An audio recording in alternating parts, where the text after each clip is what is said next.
Bertemu kembali dalam Bisnes Awani. Perjanjian Trans-Pasifik TPPA yang telah meletakkan larangan mengenai cukai ekspor sebagai salah satu daripada syarat utama rundingan telah menimbulkan banyak persoalan mengenai masa hadapan industri bahan mentah di negara ini. Ini lebih-lebih lagi apabila cukai ekspor yang dilaksanakan dengan maklumat untuk melindungi industri hiliran sekiranya dihapuskan bakal membawa kesan rantaian yang besar. Justru bersama kami di studio untuk mendalami implikasi daripada larangan cukai ekspor ini menjelang pusingan ke-19 rundingan TPPA di Brunei Darussalam adalah wakil daripada Badan Bertindak Bantah TPPA, Fauwaz Abd Aziz. Well, Fauwaz, hi, welcome to the studio. A pleasure to be able to have you sit with us here today. And Fauwaz, other than being a member of the Bantah TPPA, you are also a researcher at the Third World Network, and you've done extensive research on environmental issues as well as trade and investment issues. And we're talking of a deep TPPA. It's no secret that it's very difficult for countries to see eye to eye in this agreement, more so because you have countries consisting of the emerging economies and also advanced economies like America. How likely is it that we will be pressured into compromising on a term that's not going to be in our favor?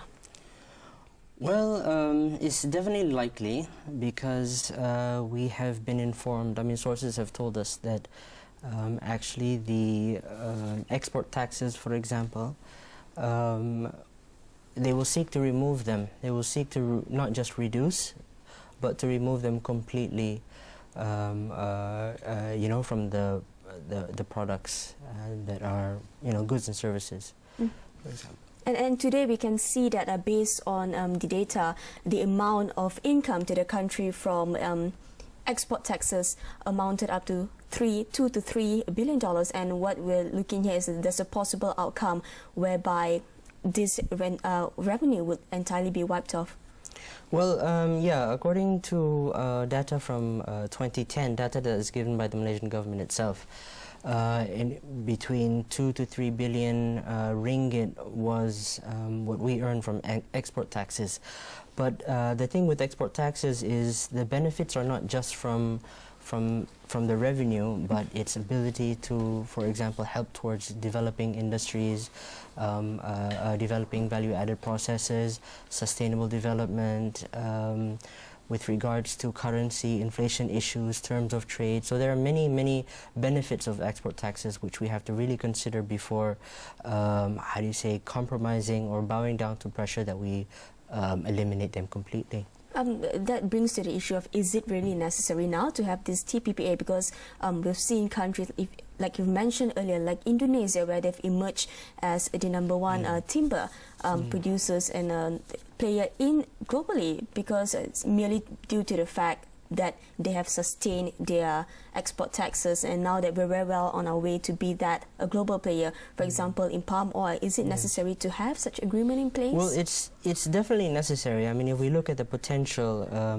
the ability of Indonesia to actually go from a marginal player in terms of timber products to becoming a country that produces 80% of the world's timber products, and that is one of the main reasons for that is their ability to use export taxes to develop their industries.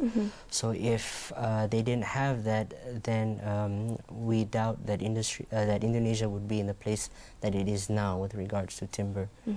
And in your research, you have also brought attention to the investment chapter, the terms and clauses in the investment chapter of the TPPA, which you think would be worth the attention, especially to stakeholders in and also industry players in the country. Why don't you share with us more on that? Well, yes. There are a lot of concerns with the TPPA because this is one of the, it's unprecedented in terms of the comprehensiveness as well as the depth that the TPPA is trying to affect or come about in terms of the economies of the Asia Pacific.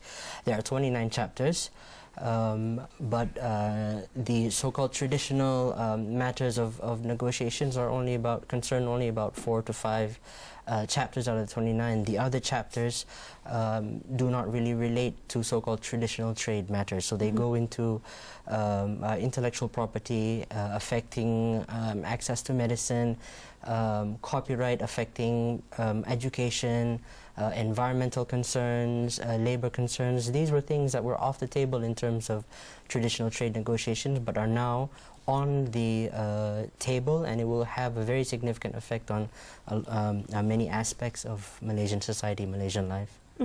And while you've mentioned earlier that it's necessary for us to have the TPPA, and we've seen that we have such extensive products and services, downstream products and services, due to the implementation of a lot of initiative, among others, like we've mentioned earlier, the export taxes as well. The moment we remove or abolish the export taxes, does that mean that we'll be stepping one step forward and two steps back, because that would affect the chain effects to downstream products and services, and also the labor force in those services will be affected? Yeah. We mentioned Indonesia, but another country that is one of the TPPA countries negotiating this agreement, Canada, was, many millions of its citizens were dependent on the logging and timber industry. And when Canada reduced significantly its export taxes on these items, many of them, thousands, if not tens of thousands of them, lost their jobs because the industry lost its competitiveness. So I don't think we're just going to move one step forward and two steps behind. We're going to be maybe 5, 6, 7 steps behind, because apart from revenue, export taxes also benefit. In terms of additional revenue, it improves our terms of trade. It affects inflationary pressures. It compensates for devaluation. We can use export taxes in order to counter tariff escalation and many, many other uses of export taxes, which would bring us back several steps behind, not just two. Right, and we have probably about 30 seconds before we wrap this. The abolishment of export taxes will also reduce the cost of exporting our goods and products into other countries. Will that, Malaysia being a global player and also the main player in industries such as the palm oil, a very priced commodity, will this affect the price of CPOs globally through this? Well, yes, CPO is one of them, but we go back to many other natural resources that we have an abundance of. I forgot to mention that also another reason why another use of export taxes is our ability to control the amount of resources that we, so-called harvest. That is our approach towards, one approach towards sustainable development. You take away export taxes, then you're taking away just another way of sustainably developing. Right, thank you very much, Fauwaz. And also we know that the 18th round of the Brunei, the TPPA negotiation is going to be very critical. It's going to be probably the backbone to whether or not Malaysia will be part of the TPPA, and we'll continue to be in touch with you on that after this. I thank you very much, Fauwaz, for your time, and again it was a pleasure talking to you. Dan itu sebentar tadi rundingan mengenai TPPA dan juga kesan-kesan dan isu-isu yang dibangkitkan, termasuk pelaburan dan juga cukai ekspor dan bisnes awal ini akan berhenti rehat. Sekali lagi, jangan ke mana-mana.